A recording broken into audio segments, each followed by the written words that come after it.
السلام عليكم. بسم الله الرحمن الرحيم. waxaan jeclahay inaan soo gudbiyo cashir yar oo ku saabsan Java language.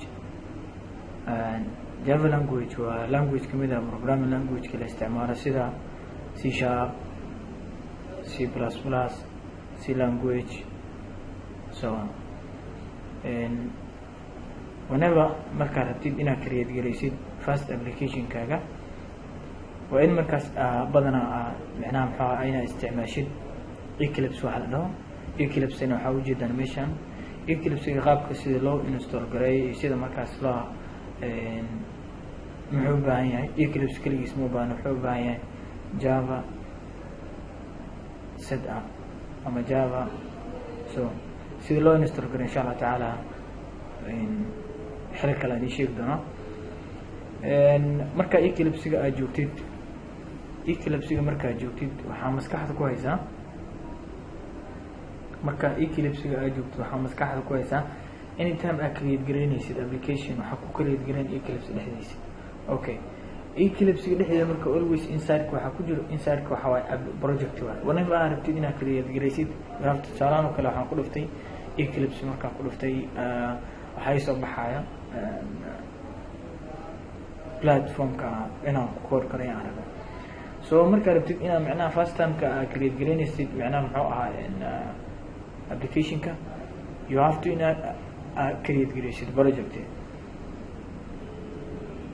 sababta waxay keenaysaa waxay tahay without creation project console application ka waxba kuma qori kartid. That's why waxaa kaloo ogna waxay tahay Java language waa little bit complicated as compared to the other languages. waxaa laga yaabaa one single line in markaas oo noqdo macnaha maxaa ku kor gareysid ama oo u taagaya macna badan. So waxaan dhahay first time you have to create gareysid muxuu ahaa project. waxaa tagay file, then waxaa leedahay new markaa tiraa Java project ka leedahay. Java project markaa joogto waxaa create gareynaya folder project-ga markaad sameynaysid. So folder project-ga aan sameynayo waxaan dhahay tusaalaan oo kale mahad tusaalaan oo kale aan dhahay waxaan dhahay next. meesha waxaa ujeedaa waxay tahay source src waa source muxuu waa source code-ka ama aan qorayno inaan qorno arab insha Allah taala haduu leeyahay. waxaa kaloo ujeednaa meeshan waxay tahay mahad pin. waa maxay pin waxa waaye folder-kan waxaa lagu create gareeyaa ama create gareynaa output binary-gaaga macnaha file-ka aad create gareynaysid output-ka hadhowta kusoo baxayo file-ka uu ku jiro waxaa la yihahdaa pin. waxaa kaloo jiro another file laakiin file-kaas wuxuu ku default ahaan wuxuu ku yahay Eclipse uu ku yahay.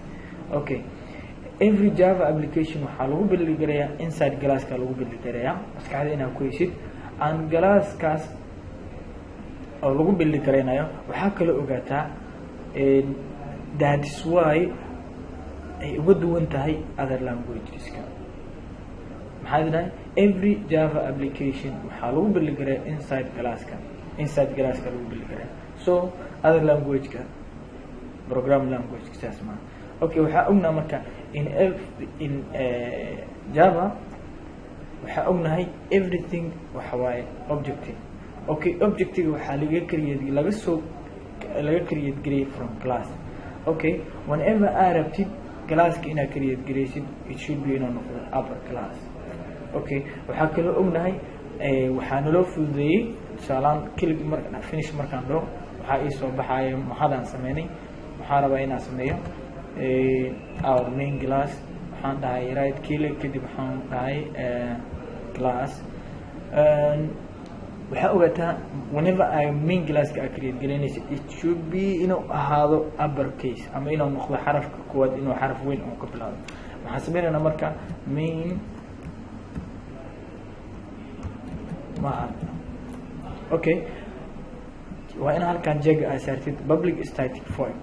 waa maxay public static void ayadana idin sheegi doonaa. kadib waxaan dhahay finish. So waxaa ii soo baxay okay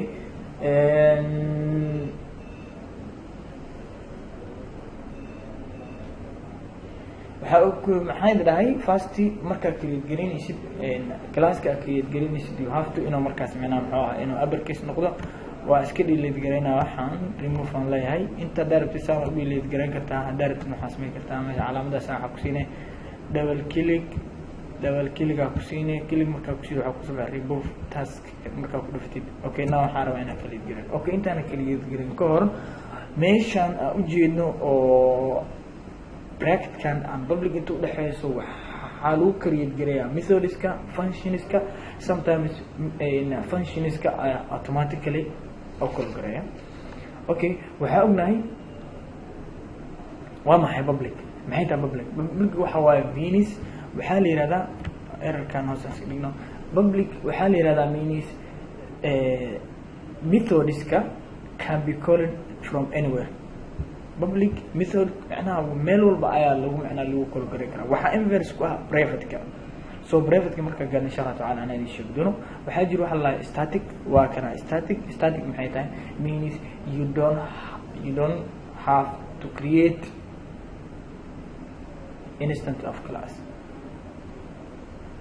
ma create gareynaysid instance of class macnaha object of class macnaha ma create gareynaysid waa okay waa maxay void maxay tahay void waxa waaye waxa loola jeedaa waxay tahay return value ma u celinaysid value ama ma u return gareynaysid from class ka ma return gareynaysid agta marina okay waa maxay main string and arguments okay main waxa waaye waxa lagu kala gareeyaa main methodska wuxuuna leeyahay syntaxka oo la dhaho string oo ku xigto open bracket and close bracket waxaan ognahay variable-ka ee markaas loo isticmaalo ama variable-ka oo wuxuu ku yahay default ahaan set in Eclipse meeshan bracket-kaas waxa ku dhex jiro xitaa variable-ka ama variable-ka dhowti markaa isticmaalaysid ama argument aad gudbinaysid meesha markaas default-ga uu ku noqonaa string-ga dhexdiisa waxaa kaloo la dhahay waxaa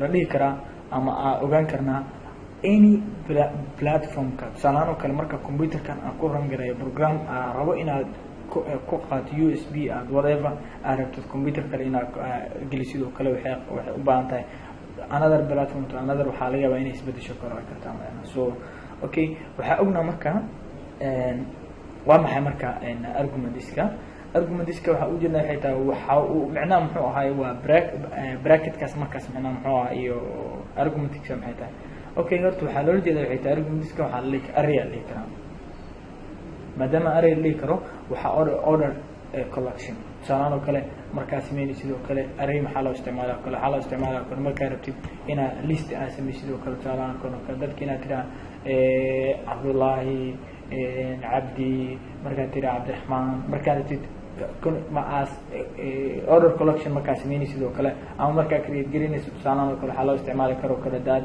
asmeeni sidoo kale any system application oo kale salaano kale console application markaa isticmaali sidoo kale la isticmaali karaa okay intaas markaa joogno xitaa waxaan rabaa inaan laftigeeda idin sheego wax yar oo ku saabsan second option ka maxay tahay second option ka waxay tahay system dot out dot print nl bracket double column waxaa ku qoray hello okay intaas aan sameyn waxaa rabaa wax yar oo hordhac inaan idin sheego oo khuseeyo markaas macnaha muxuu ahaay maxay tahay system maxay qabataa out maxay qabataa print maxay qabataa okay aan delete gareeyo dib u celiyo okay system kaliya ku edka system dad marka dhaw system horta maxay tahay system waxa waaye waa java class waxaana kamid tahay part of waxa waaye java class library okay java class library maxay tahay salaano kale markaa sameynaysid any method oo kale arabtid inaad samaysid oo kale marka insha Allah taala marka gaarno java graphic utility interface oo kale marka isticmaalaysid you have to make a library okay so waxa kale second option waxay tahay out aan dhahay out markaan dhahay out maxaa marka out waxay tahay waxay representative ka tahay objectiga ay arabtid inaad implement inaa markaas print aad garaysid ama aad rabtid inaad print out ku samaysid ayaa waxay representative u tahay. Okay, dot markaan dhaho print ln intaan dhigto waxaa dhadan dhahay waxaa ii soo baxay markaa print aan dhaho waxaa ii soo baxayso inta markaas related kala ah ee functionka ee related kala ah out.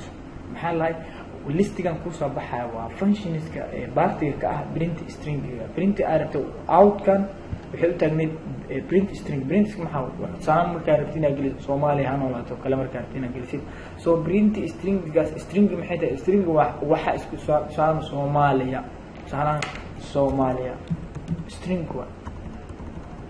string waa tirada magaca string waa.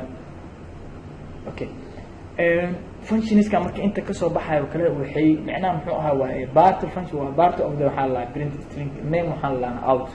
so midkajol waxaan rabnaa marka intaan oo function maadaama related out ila tahay waxaan ka qaadanaynaa ka print ln ka qaadanaynaa.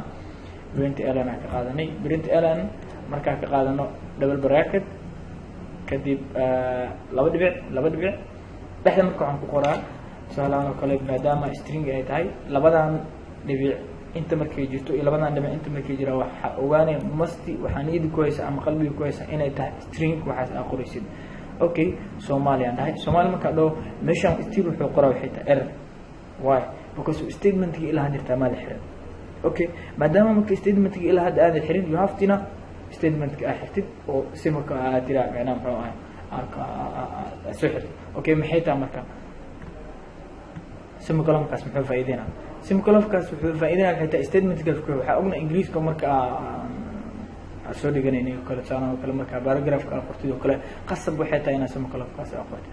so java waxa waa must waxaan dhahay save. after that marka save waxaan leeyahay F11 taabana F11 ama waxaan leeyahay calaamadaas guduudka ran marka dhow waxa ii soo baxay Soomaaliya noolaato. okay, meeshan waxaan rabaa inaan ka bedelo Soomaaliya waxaan ku inaan ku daraa rabaa indhaha noolaato Soomaaliya noolaato marka ku daraa waxay tahay save baan dhahay ama waxaan leeyahay control s waxaan dhahay F11 ama whatever aragtid ama waxaad dhigi kartaa oo kale ran markaas taabo kartaa. waxa ku soo baxday markaas macnaha muxuu ahaa Soomaaliya noolaato.